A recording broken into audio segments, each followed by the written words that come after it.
اقل من 5 دقائق، خصوصا ضربه الجزاء اللي انا بقول مش عارف رامي ربيعه لو هو مدافع في ثالثه ابتدائي مش هيخش الدخله المتهوره دي. لعيبتنا مش مركزه تماما، واحنا نفسنا والله بنتفرج وملناش نفس، بس عايزين نشوف الاهلي هيبقى ايه وضعه الايام الجايه، خصوصا اللي انت مقرب على بطوله هامه كاس العالم للانديه، وانت مش عايز تفقد نقطه في صراع المنافسه دي، نظرا بقى ايه لما يطلعلكش حته اللي انت تلاقي نفسك بعيد عن دوري ابطال افريقيا.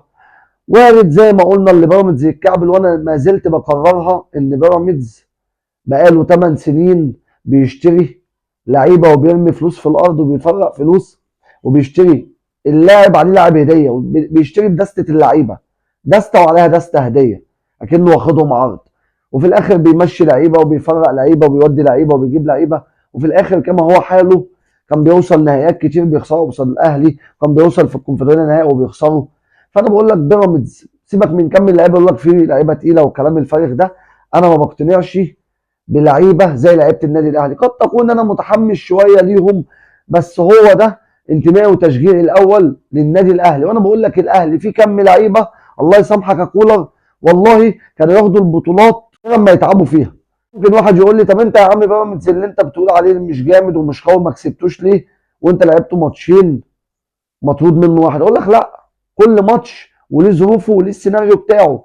زي ما انا النهارده خرجت من البطولات كلها باهيف الاسباب، وده اللي لغايه دلوقتي محزني ومزعلني على النادي الاهلي ولاعيبه النادي الاهلي. عارف انت لما تخرج من بطوله من بابها مش هتزعل، لكن لما تخرج من بطوله سواء بضربات جزاء سواء بضربتين جزاء مش عارف تجيب منهم ضربه عشان تصعد نهائي وتلعب ماتش في قمه الروعه مع ريال مدريد، سواء ماتش سان داونز لما يجي في الدقيقه 90 كوره في رجل المدافع وتخش جون، كل ده يا حبيب قلبي نصيب. في نفس الوقت انا جيت حسبتها ما بيني وما بين نفسي، ايه الطمع اللي انا فيه ده اللي انا مش عايز حد ياخد بطوله من ورايا او مني.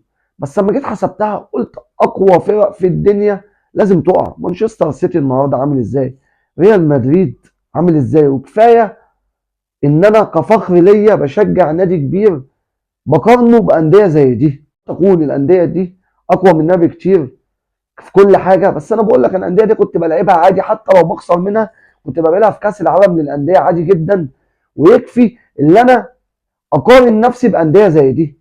فانا مش عايز الغلابه اللي بيفحطوا في الصخر واللي بقالهم 7 سنين زي بيراميدز ولا 8 سنين بيصرفوا مليارات الدولارات وانا مستخسر فيهم بطوله، سواء بقى مستواهم حلو او وحش او لعبتهم حلوه او وحشه او